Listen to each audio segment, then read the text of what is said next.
What's going on, everyone? Welcome back, or welcome in if you're new to the channel.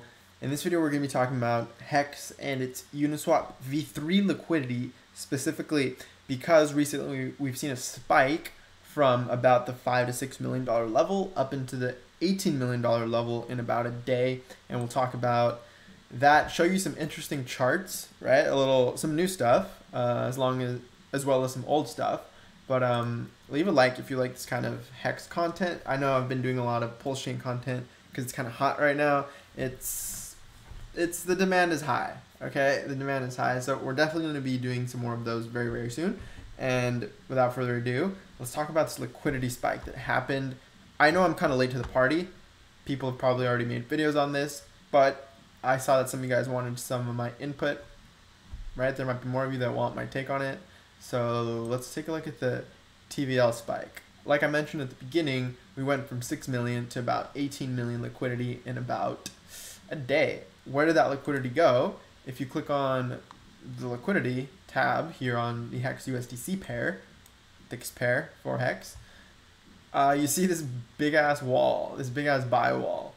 And it's pretty simple to understand. You have this wall that ranges from about 4 pennies to about 5.5 pennies, and it's a buy wall, right? It's liquidity set there as buy orders, right? If you set your USDC, right, it even shows you there's about 150,000 USDC here at the top of it, and it kind of spreads down to 134,000 USDC.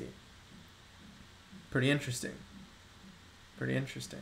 It looks like it increases linearly with price, so there must be buy order set for a specific amount of HEX, right? You only have to divide 134,000 by 0.0407. 134. You want to actually do that math? Let's do that math on stream real quick. So you have 134,030 over 0.0407, about 3.3 million HEX or so. Purchase order limit buy order set at pretty much every interval up until, like I was saying, the 5.5 penny region. So you probably have millions of dollars, right? You can do the math on how many ticks you have here. I did some rough math earlier, and it was looking like over $10 million of just buy orders set here between 4 and 5 pennies. So that's a good sign, right? It means you have an overwhelming bid side, and there's support that if price were to go down there, it would just wick right back up, right? And if I recall correctly, this wall was actually between like 3.5 and 5 pennies, like less than a day ago, just a few hours ago. So I don't know how quickly this wall is moving up, but it's going to be interesting to watch for sure, because so far I've just seen it move up. Pretty interesting. But yeah, price is currently at around 13.5 cents. Fell out of the kind of peak distribution here, which is actually the peak distribution of liquidity is between 14 and 16 cents. So LPs, either remove some of your liquidity, you can pump price back up into the zone and maybe lock in your liquidity again if you want to do that, or you can just move your liquidity to accommodate for ranges. It's really up to the LPs, right? It's definitely a game there. I'm no expert on providing liquidity, but you know, I do have some insight at least. So otherwise you wouldn't be watching me, right? Let's go ahead and take some other charts into consideration, which are these. So we basically took a bunch of information from Uniswap v2 on HEX and USDC and v3. I can close them now because I'm done using them, and consolidated it all into here. So everything you see over there, and I double checked that it all checked out, right? So you have your charts here now that kind of indicate, not kind of, but indicate where your liquidity is along 3 different axes, so to speak. So the first, or 3 different dimensions, right? So this first dimension is, well, how much liquidity is on V3 versus V2? Well, according to this and the data, right, it looks like V3 is taking over. I remember because I've been updating this data, right? Not every day. This is data I update like every time I remember, which is like every few weeks. But I remember specifically that obviously when V3 launched, it was just a small portion of liquidity. But now it's actually, you know, it's been eating up this pie chart. and it's actually at 54.1% of HEX's liquidity specifically. So I haven't done this for other coins, but I can see a world where V3 starts getting recognition because you can do more things on it, right? The asymmetric liquidity is kind of cool, and that's highlighted in something like HEX, where you can set bids and only asks versus having to set symmetrical liquidity. So it bridges this world of market makers and LPs with people wanting to set limit orders via the same mechanism, which I think is just genius. And again, you can see that highlighted here in this new chart that I don't think I've had here on the channel yet. It's your bid versus your ask. And one strong reason to highlight this is that we have a huge portion of bid support, which is pretty much this, right? This is the new bid support that came in. It's a lot of money. As you saw, you can actually just do some subtraction, right? From 6 million to 18 million. Yeah, about $12 million. So the rough math earlier when I said above $10 million, yeah, 10 to 12 million bucks roughly of just bid support sitting here, which is significant. As you can see, it caused the bid part of this pie chart to start eating up the rest of it. So what's the trend? It's pretty easy. It's pretty easy to tell that there's more bid support than asks, meaning more people, there's more demand, right? There's more demand than people wanting to sell. You see that V3 is kind of taking over, more or less. This trend is up. It's taking over the liquidity space for HEX specifically. I wouldn't be surprised if for other coins in the future, and just the overall space as a whole. And then you have your USDC liquidity clearly eating up your ETH liquidity, which I know I implored you guys to move over your liquidity from ETH to USDC because less reflexivity. If the bear market hits, which there's a lot of ETH being sold on market, you might want to move your liquidity over from ETH to USDC. And ever since I said that, it was at like 600 ETH in that V3 pool specifically, and now there's only like 200 ETH. So good job. And if you haven't already, you might want to do so. Not financial advice. I have no clue what's going to happen, but the data suggests that there are people publicly, verifiably selling a lot of Ether on chain, right? So do whatever you want to do, but this is just the info I'm presenting to you. There's plenty of liquidity. There's plenty of liquidity. For anyone who's wondering, there's about $36 million of total liquidity summed across the HEX USDC and HEX ETH pairs on V2 and V3. And you can see it here across these different pie charts. But the actual numbers are up here, $36 million of liquidity. So if you were to purchase on something like oneinch.io, right? Fun fact, LookIntoHex.com, top right corner, when you hit buy HEX, it actually takes you to oneinch.io because that is where your slippage will be the lowest. You'll incur the least slippage. Reason being, it distributes across all of that liquidity. And it distributes across other ones too, probably like, I forget what other DEXs are, but they do exist. I don't know them by name well enough to actually name drop them. But $36 million, I believe, is the majority.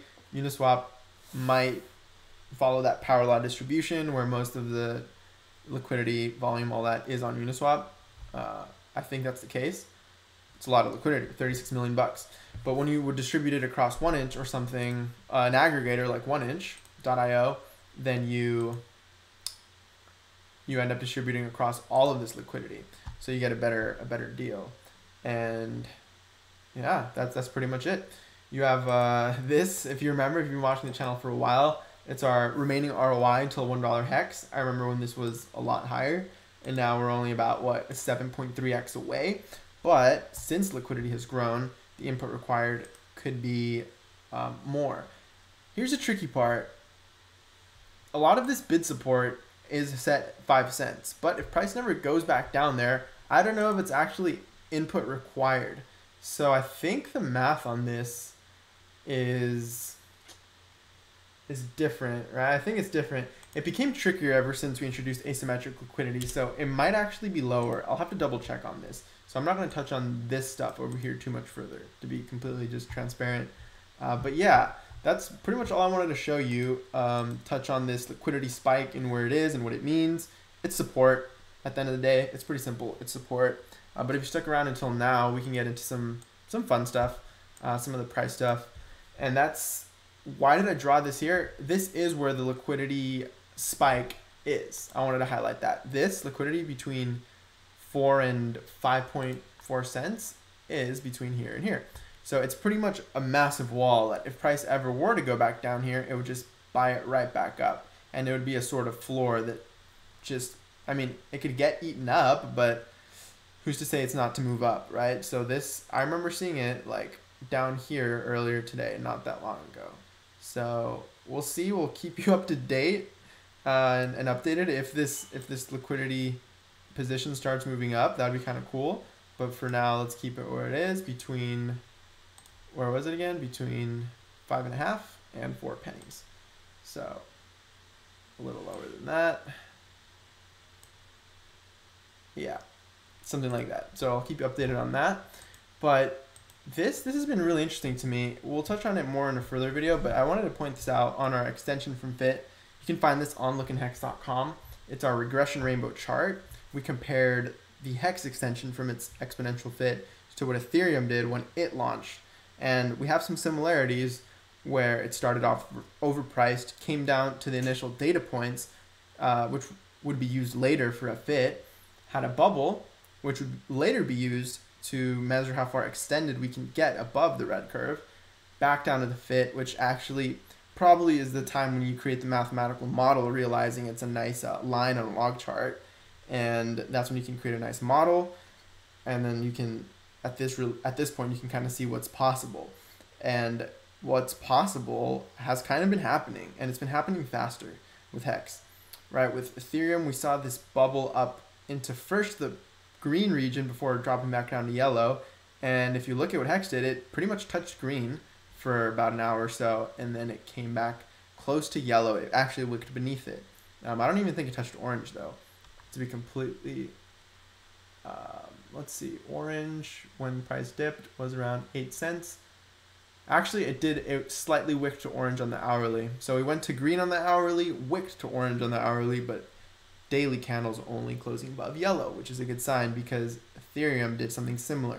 Ether went to green, to yellow, and then it moved up, right? And again, we had some small stops along the way. At cyan, we had a slight stop. Even at purple, a slight stop. So these stops, these pit stops, are par for the course, in my opinion. And yeah, I mean, it looks good to me. We entered a new region. We're now between yellow and green, when for the longest time we were oscillating more or less between orange and yellow. So we moved up an entire regression band. I mean, that's a good sign to me. We're not forming a bubble. I'd actually be more pleased with a steady move up and corrections along the way, because bubbles tend to correct really nastily. So yeah, much rather this methodical move up if I'm being honest. So yeah, I think that's pretty much all I wanted to cover in this video. Still sitting at number 3. Everything else is just bearish. You could argue we're in a bear market. I mean, let's be real. The rest of crypto is in a bear market, but HEX seems to defy the odds, right? And you see volume increasing, you see liquidity increasing, you see price increasing. Everything that was a strong contention in the early days is now just being proven to be just not the case anymore, right? So if that's something you want, even though it doesn't even make sense to want that stuff into crypto, because the most opportunity is when all that stuff is lowest. For some reason, some people don't understand that, so you get the virality until you start seeing these numbers go up, which, I mean, if they want it, whatever, it's there. It's there now, and you can see it. So if you like this kind of HEX content, smash that thumbs up. Subscribe if you haven't by now. We're almost at 4K subs. We're like 3.8 or something. You guys are amazing at that. And I'll catch you guys in the next video, probably about Pulse Chain. All right, catch you in the next one.